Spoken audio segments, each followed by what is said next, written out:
शिवाय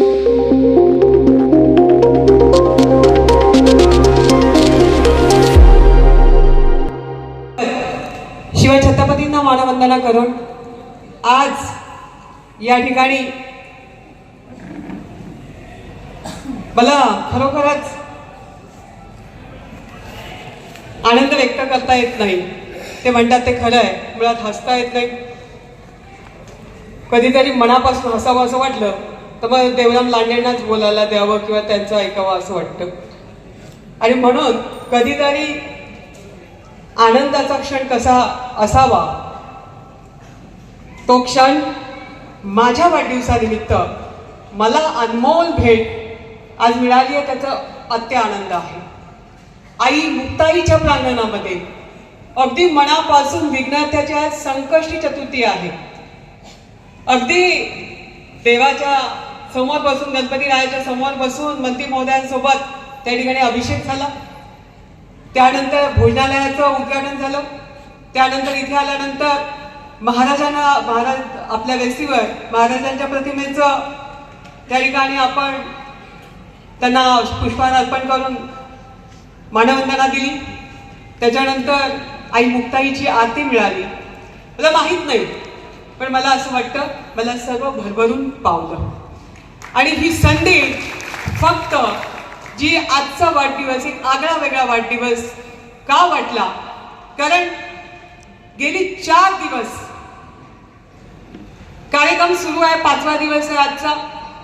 कष्ट खूप घेतलेत आरोग्य विभागाने, परंतु आजचा आनंद जो आहे तो व्यक्त करताना मी जेव्हा मला विचारलं दादांनी 3 दिवस आधी पुण्यामध्ये, 3 दिवस आधी मी दादांना म्हटलं मीटिंगमध्ये, दादा मीटिंग संपली आहे, परंतु मला चंद्रकांत दादा पाटील दादांना म्हटलं दादा मीटिंग संपली आहे पण माझा वाढदिवस आहे। मग म्हटले काय करायचं, कोण आलं पाहिजे? म्हटलं दादा आठवतं का एकेकाळी ज्यावेळी मी प्रवेश केला त्यावेळी तुम्ही माझी डिमांड पूर्ण केली होती। आज माझी डिमांड आहे ती पूर्ण करा, म्हणजे मला खूप आनंद होईल। तर म्हणाले कोण, व्यक्तीचं नाव तर सांगा। म्हटलं मला रवींद्र चव्हाण साहेब या महाराष्ट्र राज्याचे असणारे बांधकाम मंत्री हेच मला वाढदिवसाला आले तर तीच मला भेट हवी आहे आणि ती तुम्ही दिलीच पाहिजे अशी मी त्यांच्याकडे मागणी केली।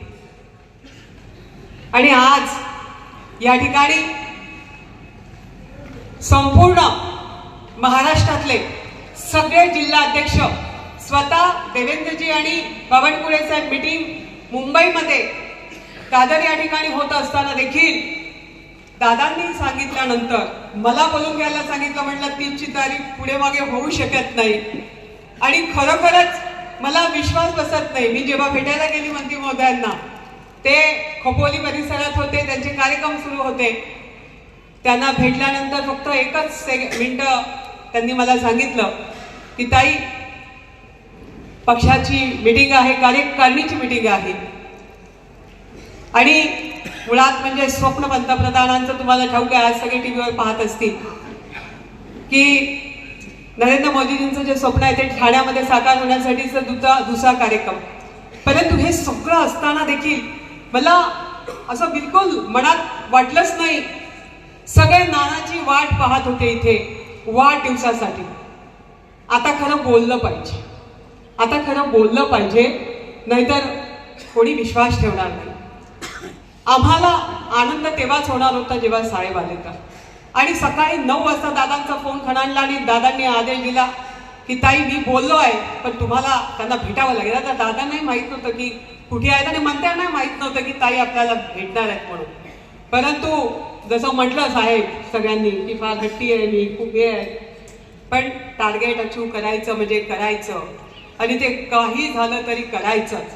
आणि मग हे माझ्या जनतेसाठी आहे, स्वतःसाठी कधीच काही मागितलं नाही। या मंचावर असणारे आदरणीय व्यासपीठ याच्यासाठी म्हणेन की इतकी नावं आहेत का एक जरी नाव माझ्याकडून चुकलं ना तर मला कोणी माफ करणार नाही। कारण जितके वर बसले साहेब तितक्याच माझ्या सरपंच ताई खाली बसला, माझा जीव मगापासून वर खाली होतोय।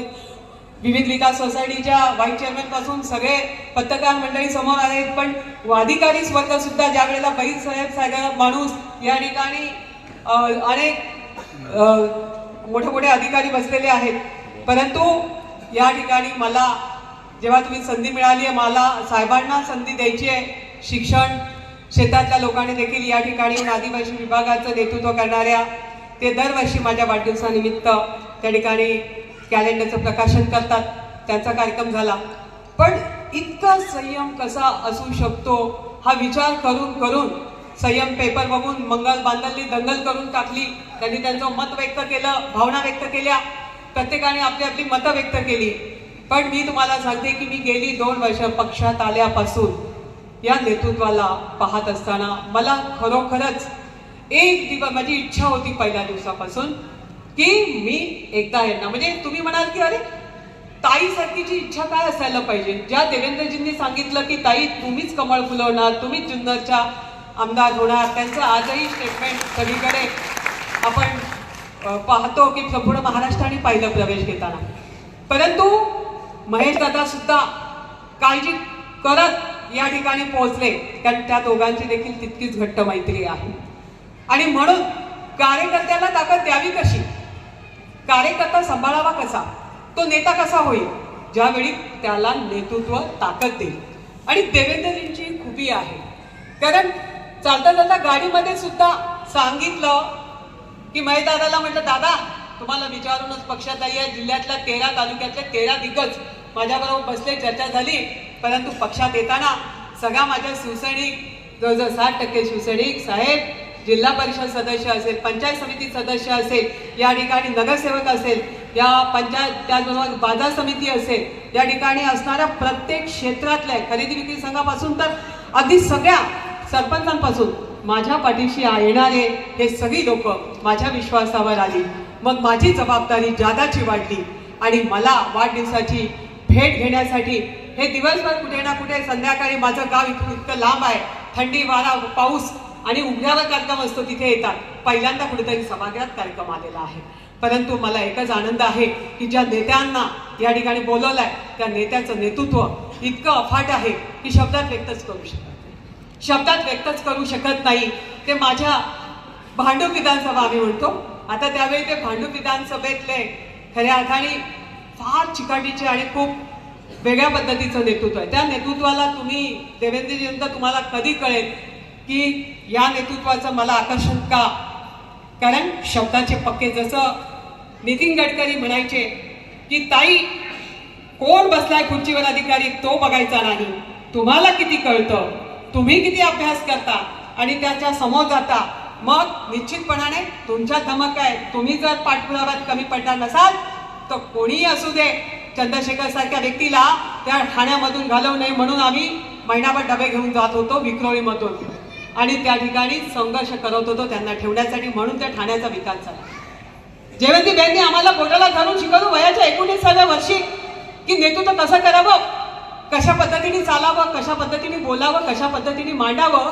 सत्ता नसेल तर काय करू शकतो. ह्या पुणे जिल्ह्यामध्ये माझ्याकडे दुसरा काही पर्याय नव्हता, एकच पर्याय होता. जिला 7-12 माहीत नव्हता, तिला 8 माहीत नव्हता, अशी महिला ज्या वेळेला मुंबईसारख्या ठिकाणी, ईशान्य मुंबई सोडून या ठिकाणी येते आणि आपल्या असणाऱ्या लोकांमध्ये मिसळते आणि इथे तुम्ही लोक पहिल्या क्षणी बघता क्षणी मला अगदी सुषमा स्वराजची पदवी देऊन मोकळे होता. तुमच्यासारख्या भोळ्या भाबड्या लोकांना आपल्याला जिंकायचं आहे हे मुलाशी स्वप्न बाळगून मी काम सुरू करते. शिवसेना म्हणते की आमचं तिकीट आहे, तुम्हाला देता येणार नाही. आणि शरद भाऊ कुलकर्णींनी खूप प्रयत्न केले, साणीताईंनी केले, नफिजा हुसेन, परंतु शेवटी तिकीट काही मिळालं नाही. तिकीट शिवसेनेचं मिळालं. मी बाळासाहेब ठाकरेंची एक अनुयायी आहे. त्या पद्धतीने मी काम देखील तितक्याच ताकदीने मला मिळालेल्या त्या वेळेच्या संध्या घेत असताना या तालुक्यात माझ्या गोरगरीब जनतेसाठी मी करत राहिली. तो ध्यास घेऊनच मी माझं जीवन जगली. बाळासाहेब पाटे त्याचे साक्षीदार आहेत. मंचावरचे अनेक प्रत्येक जण साक्षीदार आहे, तुम्ही सगळे साक्षीदार आहात. परंतु असं वाटलं की जिल्हा परिषद सदस्य असताना मला शहरी भागामध्ये, कारण माझे बरेचसे शहर अध्यक्षापासून सगळे उभे आहेत, यांना मला देता येत नव्हतं. साहेब मला देता येत नाही, माझी अडचण होती. कारण मी जिल्ह्यात शेजारच्या तालुक्यात बसल्यात आंबेगाव, तिथे सुद्धा सरपंचांना कामं द्यायची 50-50 लाखाची, खेडला द्यायची रामशेठ गावडेंना ताकद द्यायची, सगळ्यांना द्यायची, बाकी दौडपासून काम करायची बारामतीपर्यंत. परंतु माझ्या जुन्नर शहराला मला काम करता येत नव्हतं. ज्या वेळी मी भाजपमध्ये आली आणि या ठिकाणी जिल्हा परिषदेच्या खुर्चीवरून खाली उतरल्यानंतर 2 वर्ष होत आली, कळत नाही. प्रशासन लागले, प्रशासन आहे जिल्हा परिषदेमध्ये, पंचायत समितीमध्ये, नगरपालिकेमध्ये, आपण सगळीकडे बघतोय. पण माझी निवड जेव्हा या ठिकाणी नियोजन समितीवर झाली, मला जेव्हा संधी मिळाली, मी शहरामध्ये काम करू शकते ही ताकद जेव्हा पंखात मिळाली, तो आनंद वेगळा होता साहेब. म्हणून तुम्हाला सांगते की नगर त्या ठिकाणी शहरामध्ये काम करण्याचा ध्यास घेतला आणि तिथे देखील आज काम करतोय. ती कामं सुद्धा अशीच की कार्यकर्त्यांना आणि जनतेच्या, गोरगरीब जनतेच्या हिताची त्यांना भावणारी. सरपंच घडवले, सरपंच केले, पण ते सरपंच सुद्धा तसेच आहे. मग कोणताही सरपंच घ्या, ते हेणेरेमध्ये घ्या, सावरगावमध्ये घ्या, नारायणगावमध्ये घ्या, बारुवाडीमध्ये घ्या, कुठेही घ्या, अगदी आदिवासी पट्ट्यामध्ये सुद्धा पाठीमागे सरपंच लोक बसले, महिला सरपंच बसलेले आहेत. माझ्या आदिवासी महिला सरपंच हापसी बंद पडली, ताईला फोन, लाईट गेली, ताईला फोन, डॉक्टरकडे जायचंय, पेशंटला न्यायचंय, गाडीची व्यवस्था, ताईला फोन. आणि म्हणून आरोग्याचा कार्यक्रम कधी आपण टाळत नाही, तो कार्यक्रम आपण घेतो. आणि एखाद्याला जेव्हा कळतं की मी आजारी आहे, मला आजार आहे, तो अज्ञाना सुखी असो, त्याला दुखी करायचं नसतं. म्हणून आपण या ठिकाणी हा कॅम्प 5 दिवस चालवला. तो कॅम्प चालवत असताना त्या ठिकाणी आपण अपंगांसाठी शिबिर घेतलं आणि त्या शिबिरामधून 257 लोकांच्या तपासण्या झाल्या. आणि आजपर्यंत भूतो ना भवितो इतिहासात कधीही 4थ्या दिवशी कुणालाही सर्टिफिकेट मिळालेलं नाही. ते आज आपण देणार आहोत. हा आपल्यासाठी आनंदाचा क्षण आहे. माझे अपंग विद्यार्थी असतील, विद्यार्थिनी असतील, मुलांची संख्या जास्त आहे, सर्टिफिकेट देताना आपण बघणार आहोत. तर त्यामध्ये आता बदल असा झालाय की पूर्वीची सर्टिफिकेट चालत नाही, कारण पूर्वीच्या सर्टिफिकेट ऑफलाईन होती, आता ऑनलाईन आहे सगळी सेवा. म्हणून 15 रुपया मोदीजी टाकतात, तो तुमच्यापर्यंत पोहोचतो. अनेक योजना मला बोलायचं नाही कारण ते आपण नेहमीच बोलतो, परंतु या ठिकाणी असाच 15 रुपया खरोखरच योग्य व्यक्तीला मिळायला पाहिजे. या हेतूतून आरोग्याचे काम त्या ठिकाणी बदल केलेला आहे. म्हणून ऑफलाईन झालेले ते तुमचे दाखले आता घेतले जाते, त्याच्यावर नोकऱ्या मिळत नाही किंवा त्याच्यावर लाभ मिळत नाही किंवा त्याच्यावर योजना घेता येते. केंद्रातल्या अनेक योजना आहेत, पण त्या देताना मला लक्षात आलं की हा प्रकार आहे. आणि म्हणून आज जे सर्टिफिकेट आपण वाटप करणार आहोत ते असं होत नाही. परंतु आज दिलेल्या सर्टिफिकेटवर आपलं समाधान होणार नाही. नुसते 257 नाही, तब्बल 4,500 ते 5,000 लोक अपंग आहेत. त्याच्यामध्ये मतिमंद आहे, त्याच्यामध्ये असणारे जे शरीराचे अवयव, मणके गेले, ऍक्सिडेंटमध्ये हात गेलाय, पाय गेलाय, कान नाही. आपण आता पाहिली की गणेशची मुलगी, कान नसलेली, होल आहेत फक्त, एवढी गोड सुंदर मुलगी, पण आज तिला ऑपरेशनसाठी पैसे नाही. 12.5 लाखाचं मशीन बाहेर आणायचंय. कपिल पाटलांच्या कार्यक्रमामध्ये साहेबांना नुसतं सांगितलं की साहेब मला या मुलीला कान द्यायचे, या मुलीला कान द्यायचे, 25 लाख रुपये सुद्धा लागू शकतात. साहेबांनी एका क्षणात सांगितलं, नुसता कागद बघितला, फोटो बघितला, सांगितलं, काही दिलं, केलं. असा नेता कधी बघायला मिळेल का? आणि त्या मुलीची ट्रीटमेंट सुरू झाली आहे. आता लवकरच पुढच्या महिन्यात तिचं ऑपरेशन होणार आहे. गिरीश महाजनांचे पैसे देखील दाखल झाले. आता मोदी सरकारचे पैसे दाखल होतील आणि तिचं ऑपरेशन होईल. हा आनंद वेगळा असतो. वाढदिवसाला कोण कुठं जातं, कुठे फिरायला जातं, बाहेर जातो, परदेशात जातो. चव्हाण साहेब, मी तुम्हाला सांगू इच्छिते, नाही चव्हाण साहेबांना सांगू इच्छिते की मी अजून गणपतीपुळे पाहिलं नाहीये. माझा गणपतीपुळे मी अजून पाहिलं नाही, गोवा अजून बघायला गेली नाही, कारण माझं दैवत हे आहे. हे सगळे ह्यांच्यामध्येच मी इमारत बांधायला, पाया खोदायला गेली पंढरपूरला, 4 फ्लोर चढले झालेत, पण मी आतापर्यंत जाऊ शकली नाही. अवताड्यांना का भेटायला जायचंय. म्हणजे सांगायचं तात्पर्य एवढं की माझे विठ्ठल रुक्माई इथेच आहे, तुमच्यामध्येच आहे, माझे दैवत तुम्ही आहात. आणि म्हणूनच गेली 20 वर्ष, आता 22 वर्ष झाली, गेली 20 वर्ष तुम्ही मला वेगवेगळ्या मतदारसंघातून संध्या दिल्यानंतर भरभरून प्रेम केलं. परंतु जशी मी आता खंत व्यक्त केली, आता माझ्याकडे कालवा समिती पण आली. आता पाणी कसं कोण पळवतं तेच बघायचंय, कारण ती नव्हती आतापर्यंत आपल्या हातात. 22 वर्षात ती आपल्या हातात आली. हे मला पक्षाने दिलं, अधिकार दिला का तुम्हाला न्याय देताना मी कसा द्यावा. आणि त्याच्यासाठी निश्चितपणाने मी कटिबद्ध आहे तुम्हाला दिलेल्या शब्दांना. मी कधीच पळवाट काढत नाही, पळत नाही. मला संघर्ष करायची सवय. संघर्ष हा माझं जीवनाचा एक अंग बनून गेलेला आहे. आणि माझा संसार म्हणाल तर मला सांगायला अभिमान आहे. मला 2 मुली आहेत. एक छोटी मुलगी परदेशात शिकून आली, MBA झाली, आणि ती भोसले घराण्यात आहे सातारला. ते दोघेही परदेशातून शिकून आले, ते अगदी सक्षम आहेत. मुलांना पायावर उभं केलं आहे, त्यांना त्यांच्या पायावर उभं केलं, त्यांना कोणाकडे हात पसायची गरज नाही. सुनबाई माझी इथे बसली आहे, ती सुद्धा मोठ्या कंपनीत त्या ठिकाणी सिनियर ऑफिसर, सिनियर मॅनेजर म्हणून आहे. चिरंजीव देखील कामगार युनियनमध्ये आहे. या ठिकाणी मोठी कन्या, या ठिकाणी ॲडव्होकेट ज्योती दुराफिकीचे मिस्टर देखील महिंद्राचे मॅनेजर आहेत. संसार जाग्यावर आहे, सगळं व्यवस्थित आहे. परंतु हे करत असताना माझं पक्षावरचं, माझं लोकांवरचं काम करण्याची ताकद आणि हे शिकवलं असेल तर जयवंतीबेन मेहता आणि दादा कणगुटकर जे माझे नेते होऊन गेले, CS मेहता साहेब यांच्याकडून मी शिकली आणि म्हणून आज मी घडून तुमच्या समोर आली. तसंच मी कार्यकर्त्यांना घडवायचा प्रयत्न करते. या ठिकाणी ज्या अपंगांना आपण आज सर्टिफिकेट देणार आहोत साहेबांचं मनोगत ऐकल्यानंतर. पण साहेब, तुम्ही येण्याचा आनंद आम्हाला इतका अफाट आहे. मला एवढ्या कमी वेळात तुमच्यावर बोलता येणार नाही, परंतु निश्चितपणाने एक दिवस असा असेल की त्या दिवशी मी तुमच्यावर बोलेल आणि तुमच्यावर काहीतरी वेगळं लिहेल सुद्धा. कारण तुमचा इतिहास या जनतेला माहीत नाही का राजकारणाची पहिली शिंदे सरकार जर कोणी फिरवलं असेल तर त्याचा चक्रधर तुमच्या समोर बसले. जय हिंद, जय महाराष्ट्र, जय श्रीराम. ज्यांचा वाढदिवस संपन्न होतोय त्या जुन्नर तालुक्याच्या रणरागिणी भारतीय जनता पार्टीच्या नेत्या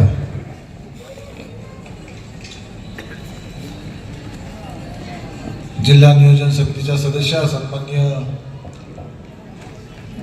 जिल्हा परिषदेच्या माजी सदस्य आशाताई बुचके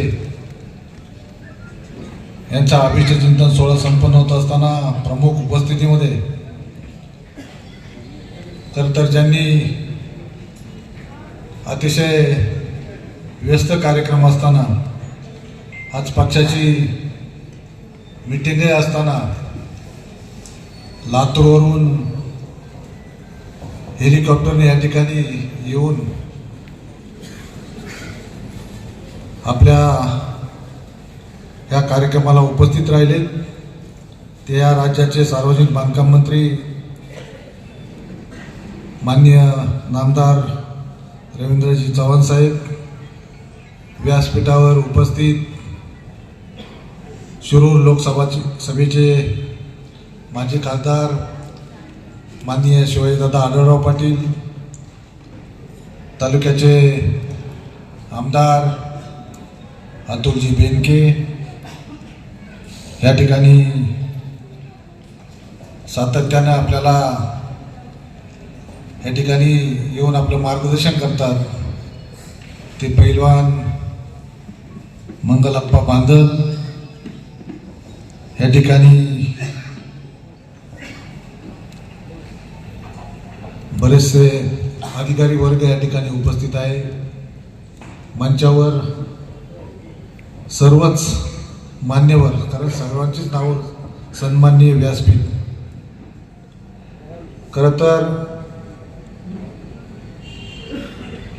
या ठिकाणी वाढदिवस संपन्न होत असताना या तालुक्यामध्ये ज्यांनी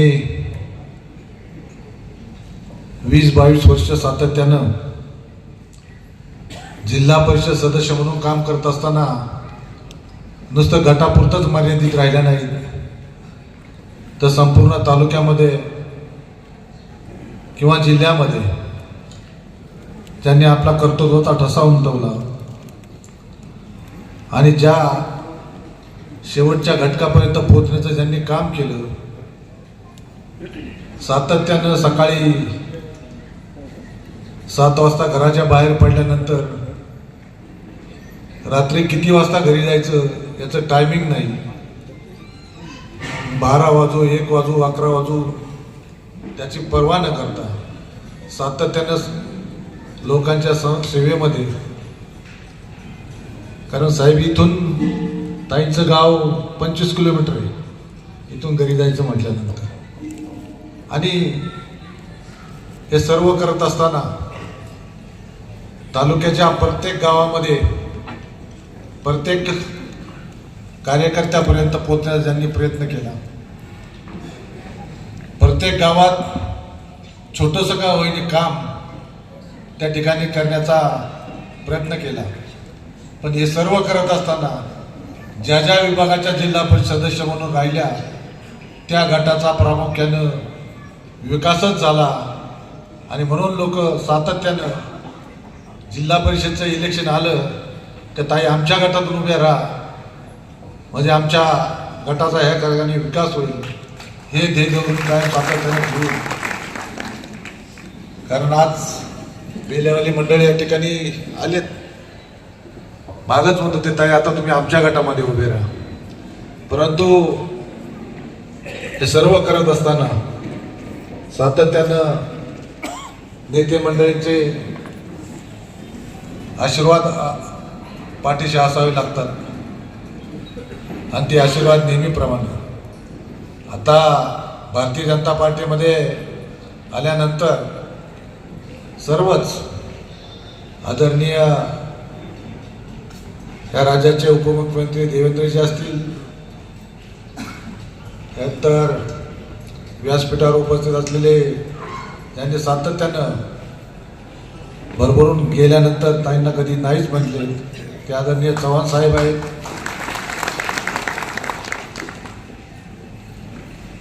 या ठिकाणी दुसरे मंत्री महोदय गिरीशजी महाजन साहेब आहेत, ज्यांच्याकडे गेल्यानंतर ताई कधीच मोकळ्या हाताने परत आल्या नाहीत. फक्त स्वतःचा नाही तर जनतेच्या हितासाठी सातत्याने काम करत राहणं आणि विकास करणं हे ध्येय डोळ्यासमोर सोडून. खरं तर साहेब मागच्या पंचवार्षिकला ताई ह्या गटातून उभ्या राहिल्या, आजारी होत्या, 3 महिने हॉस्पिटलमध्ये होत्या, इलेक्शनला चालल्या सुद्धा कठीण होतं. तो आदरणीय खासदार साहेब म्हणायचे ताई तुम्ही कोणत्या गटातून लढणार आहेत आम्हाला सांगा. परंतु ताई म्हटली मला लढण्यामध्ये, मला फिरण्यामध्ये डॉक्टरांनी सांगितलंय, कारण कावीळ झाली होती, बिलोरुबिन 22वर होतं आणि त्या परिस्थितीत शेवटी नारायणगावकरांनी सांगितलं का ताई मतदारसंघ छोटा आहे, ह्या गटातून लढा. आणि ताईंनी खऱ्या अर्थानं फक्त ठराविक ठिकाणी घेतल्या, परंतु गटाने इतका प्रतिसाद दिला की 4,500 मतांनी ताईंना त्या ठिकाणी विजयी केले. आणि अशा कार्य करत असताना, काम करत असताना नुसती विकास कामच नाही, तर लोकांना कुठल्याही अडचणीत किंवा कुठल्याही प्रसंगाला एक आक्रमक नेतृत्व. लोक कधी कधी म्हणतात ताई फार आक्रमक आहेत, पण आक्रमक राहिल्याशिवाय कधी कधी कामही होती नाहीत आणि ती कामं करण्याची धमक खऱ्या अर्थानं अशा ताईंमध्ये आहे. कोरोनासारख्या काळामध्ये कधीही घरी बसल्या नाही, रोज सातत्यानं या तालुक्यामध्ये फिरत राहिल्या, जेवढी मदत करता येईल तेवढी मदत केली. परंतु एक दिवस फिरत असताना तहसीलदार आणि प्रांत, कोरोनासाठी आम्ही रूम पाहत होतो आणि तहसीलदार प्रांत गेल्यानंतर एक नवीन DYSP म्हणून आमच्याकडे आली होती आणि तिने गाडी अडवली आणि तुम्ही का फिरता म्हणून 353चा गुन्हा दाखल करून टाकला. म्हणजे तरी ताई त्याला घाबरल्या नाही. सांगण्याचं कारण त्याच्यापेक्षा की आम्ही नारायणगावमध्ये फोन आला त्या कोरोनाच्या ग्रामीण रुग्णालयामध्ये की एक महिला स्वच्छतागृहामध्येच पडलेली आहे, डॉक्टर तिथं लक्ष देत नाही, अर्धा तास झाले दरवाजा बंद आहे, उघडत नाही. तिथूनच फोन आला आहे का शिपायाचा आणि डॉक्टर तर काय आतमध्ये कोणी जात नाही. त्यांनी जुन्नरवरून गाडी काढली, थेट ग्रामीण रुग्णालयामध्ये गेल्या, मास्क नाही काय नाही, डायरेक्ट त्या स्वच्छतागृहापाशी गेल्या आणि त्या शिपायाने सांगितलं तोड हा दरवाजा. तो दरवाजा तोडल्यानंतर ती महिला आतमध्ये पडलेली होती आढळली. आणि ते आक्रमक रूप पाहिल्यानंतर डॉक्टर म्हणतो ते मास्क घाला, PPE किट घाला. पण ताई म्हटले की आज मला इथं येण्याची वेळ आली. ही महिला आपल्या विश्वासावर डॉक्टरांच्या इथं आपल्या दवाखान्यामध्ये आलेली आहे आणि तिची जर परिस्थिती अशी होत असेल तर आपण नक्की काय करताय. म्हणजे असं आक्रमकपणे राहणाऱ्या, सातत्यानं ह्या तालुक्यामध्ये जिथं जिथं म्हणजे अनेक विकास कामं केली असतील. मी परंतु जे लोकांना आवश्यक आहे, शेवट जिथं गरज आहे, स्मशानभूमी असेल, वेटिंग शेड असेल, सभामंडप असेल, जिथं जिथं चांगली कामं होतात त्या ठिकाणी आज हे सभामंडप सर, हा जो हॉल दिसतोय हे तीर्थक्षेत्र ब मधून त्यावेळेस शेवटच्या दिवशी आम्ही गेलो आणि विनंती केली की आमचं हे काम यादी समाविष्ट करून घ्या, आणि शेवटच्या सणाला 11 वाजता त्यांनी ते काम समाविष्ट करून घेतलं आणि मला 1.5 कोटी रुपये त्यावेळेस त्या ठिकाणी म्हणून हा हॉल आम्ही केला. आणि म्हणून अशा ताईंचा वाढदिवस या ठिकाणी संपन्न होत असताना मी आधीचं काही बोलणार नाही, बरेचसे मान्यवर या ठिकाणी आहेत आणि म्हणून आज आपण सर्वजण या ठिकाणी शुभेच्छा आणि आशीर्वाद देण्यासाठी, खरं तर सकाळी जे आरोग्य शिबिर शिरोलीला झालं त्या ठिकाणी बरीचशी मंडळी त्या ठिकाणी भेटून गेली, शुभेच्छा देऊन गेली.